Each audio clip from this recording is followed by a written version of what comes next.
The reality is the more risk you take, the luckier you get.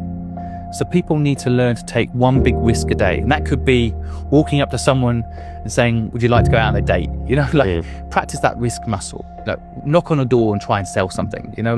Whatever the feeling of risk is to you, put a video up that might be embarrassing. Take a risk.